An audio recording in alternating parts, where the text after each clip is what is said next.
Muhammad's followers tell the world that their Quran contains all knowledge 1400 years ahead of its time, especially the case of the earth being round. Is this true? In Arabic, earth is called Ard. Mountains or ship's anchors are called Rawasiya. Please keep these in mind when listening to or reading this chapter.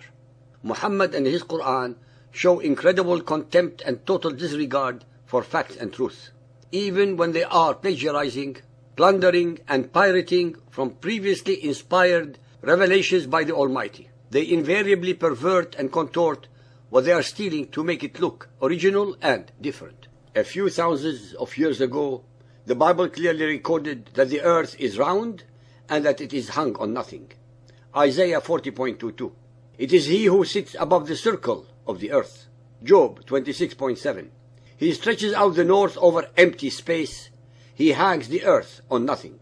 Muhammad taught his followers that just as there are 7 heavens, one above another, plagiarized as usual from the traditions of the Jews, so there are 7 earths, one beneath another, the distance between each of these regions being 500 years' journey.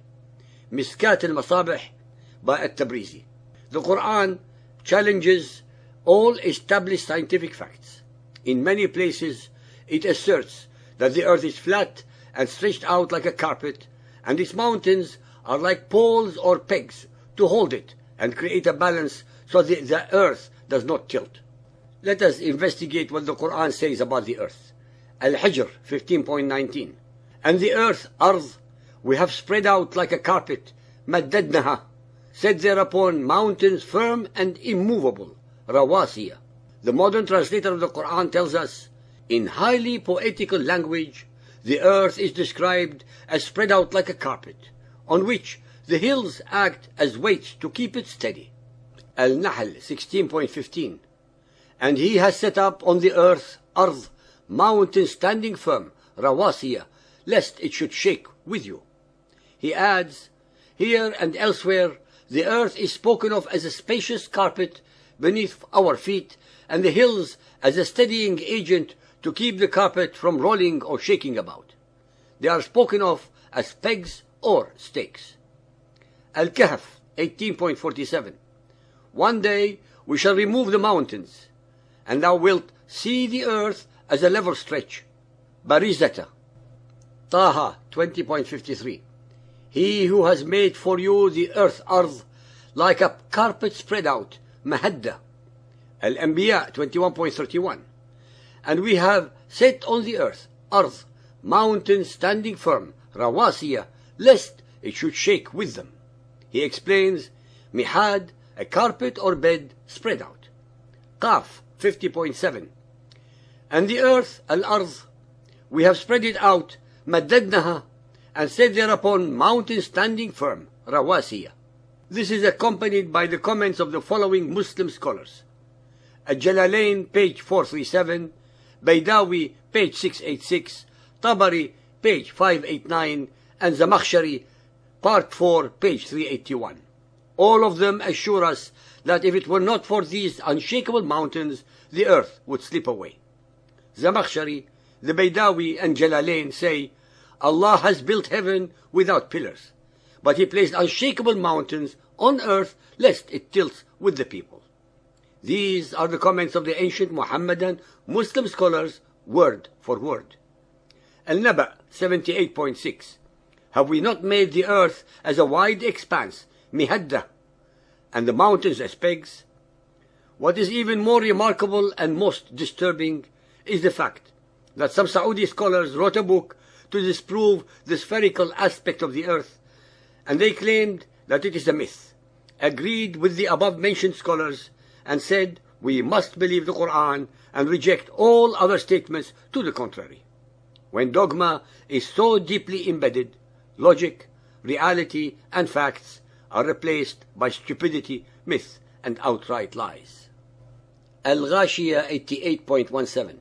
Will they not regard the camels how they are created, and the earth how it is spread? Suttihat. On page 509, the Jalalain say, in this phrase, how it is spread, He denotes that the earth is flat. All the scholars of Islamic law agree upon this. It is not round, as the physicists claim. What forced Jalalain to say so?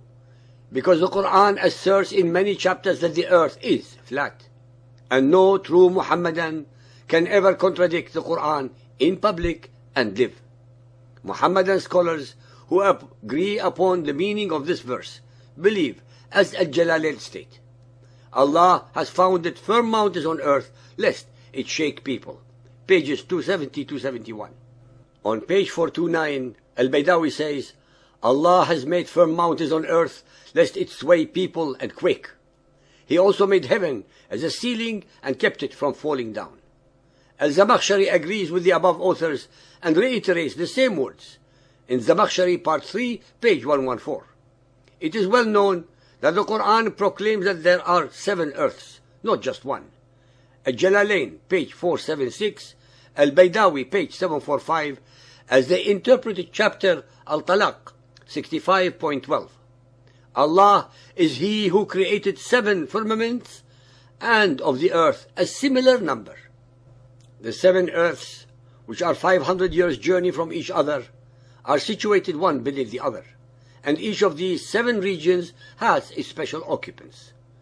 The occupants of the first are men, genii, and animals. The second is occupied by the suffocating wind, which destroyed the infidel tribe of Al-Ad. The third is filled with the stones of hell, mentioned in the Quran, Surah 2.22, 66.6, as the fuel of which is men and stones. The fourth, by the sulfur of hell.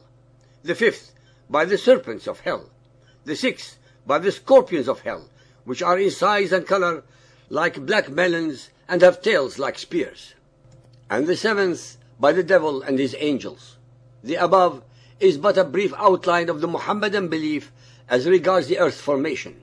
But the statements of Muhammadan commentators are so wild on the subject that it seems quite useless to quote them as authorities, for they contradict each other in an endless variety.